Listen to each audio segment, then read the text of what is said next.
Good afternoon. Today is the 26th of February. It's still really warm and I'm still wearing this coat. I really don't know why. Today we're going to be talking about one of my favourite television series of all time, Randall and Hopkirk, Deceased. So for those of you who don't know, although most of you clicking on this video probably will, the original series of Randall and Hopkirk, Deceased was filmed in 1968 and 1969 and started transmitting in 1969. It was made by a company called ITC, who were a very famous production company in Britain, headed up by a chap called Sir Lord Grade, and they were around from the mid-50s all the way through up to the early 80s. They made The Champions, The Saint, The Prisoner, all sorts of things like that, as well as Gerry Anderson's puppet series from about 1959 till, mid-70s really. And Randall and Hopkirk, Deceased was produced by Monty Berman, who was a big name at ITC, and created by Dennis Spooner, who again will be very, very familiar to any of you who are fans of 1960s British television.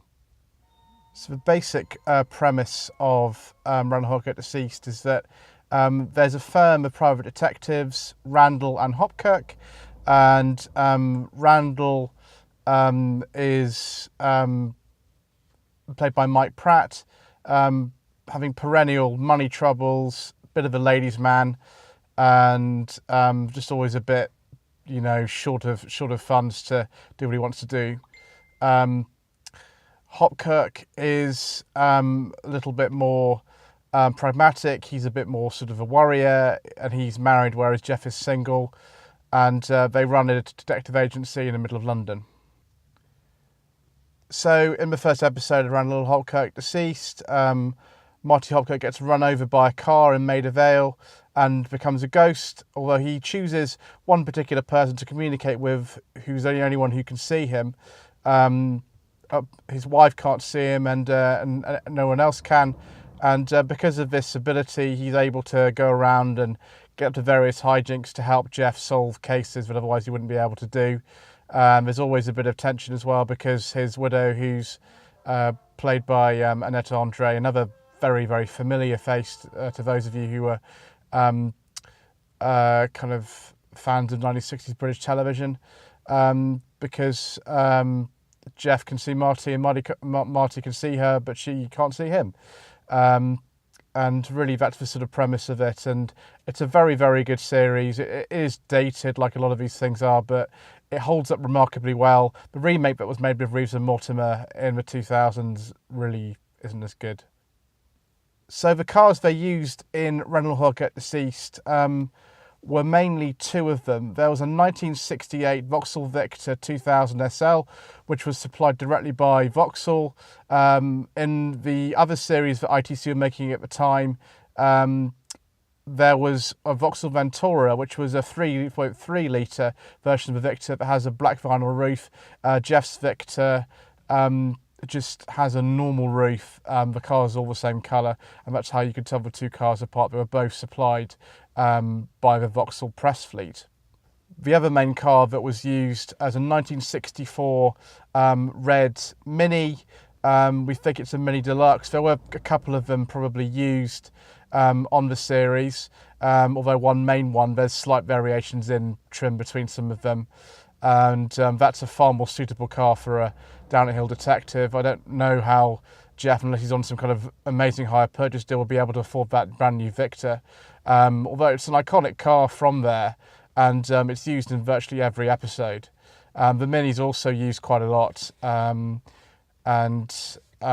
was later used in Persuaders for some reason. I don't really know why. In addition to that, some other cars that were used in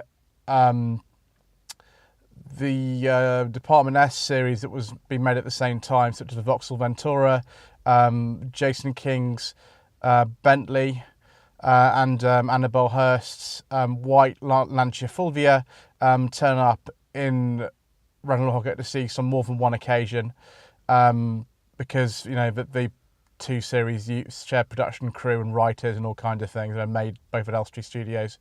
So those are the most common cars you see.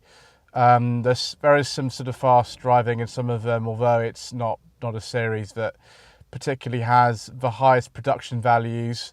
And so you're not going to find any bullet style car chases, but the scenes of the cars are pretty good. Lots of back projection, lots of terrible handling, particularly from the Victor, which I'm sure had really bad brakes.